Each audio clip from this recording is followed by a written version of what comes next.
HSC পরীক্ষা নিয়ে বিশেষ নির্দেশনা। চলতি বছরের এইচএসসি ও সমমান পরীক্ষা শুরু হতে যাচ্ছে আগামী ২৬শে জুন থেকে। এর মধ্যে সারা দেশে করোনাভাইরাস ও ডেঙ্গুর সংক্রমণের প্রকোপ বাড়ছে। এ কারণে সারা দেশে পরীক্ষা চলাকালে সব কেন্দ্রে মেডিকেল টিম সক্রিয় রাখার নির্দেশনা দেওয়া হয়েছে। কেন্দ্রে কোনো পরীক্ষার্থী অসুস্থ হলে তাৎক্ষণিক সেবা দেওয়ার জন্য এ ব্যবস্থা নিয়েছে বাংলাদেশ আন্তঃশিক্ষা বোর্ড সমন্বয় কমিটি। সোমবার ১৬ জুন সকালে ঢাকার মাধ্যমিক ও উচ্চ মাধ্যমিক বোর্ডের চেয়ারম্যান অধ্যাপক ডক্টর খন্দকার এহসানুল কবিরের সই করা এক আদেশ থেকে এ তথ্য জানানো হয়েছে।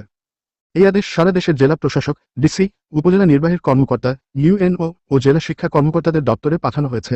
আদেশে বিষয়টি অতীব জরুরি বলেও উল্লেখ করা হয়। অফিস আদেশে বলা হয়, সারা দেশে করোনাভাইরাস ও ডেঙ্গু রোগের সংক্রমণ হারের ঊর্ধ্বগতি বিবেচনায় পরীক্ষা কেন্দ্রে এবার বিশেষ কিছু নির্দেশনা মেনে চলতে হবে। ১. কেন্দ্রে প্রবেশের সময় পরীক্ষার্থীসহ পরীক্ষা সংশ্লিষ্ট সবার মাস্ক পরিধান বাধ্যতামূলক। ২. পরীক্ষা কেন্দ্রের প্রবেশপথে হ্যান্ড স্যানিটাইজার রাখতে হবে। ৩. ডেঙ্গু বিস্তার রোধে কেন্দ্রের অভ্যন্তরে এবং আশপাশে পরিষ্কার পরিচ্ছন্ন রাখতে হবে। ৪. পরীক্ষা শুরুর আগে কেন্দ্রের অভ্যন্তরে মশক নিধন ওষুধ স্প্রে করতে হবে। এ বিষয়ে স্থানীয় প্রশাসনের সহযোগিতা গ্রহণ করতে হবে। ৫. পরীক্ষা কক্ষের আসন বিন্যাস বোর্ডের নির্দেশনা অনুযায়ী পরিপালন করতে হবে। ৬. প্রতিটি পরীক্ষা কেন্দ্রের মেডিকেল টিমকে সক্রিয় রাখতে হবে। এ বিষয়ে সিভিল সার্জন, উপজেলা স্বাস্থ্য ও পরিবার পরিকল্পনা কর্মকর্তার সাথে সার্বক্ষণিক যোগাযোগ রাখতে হবে।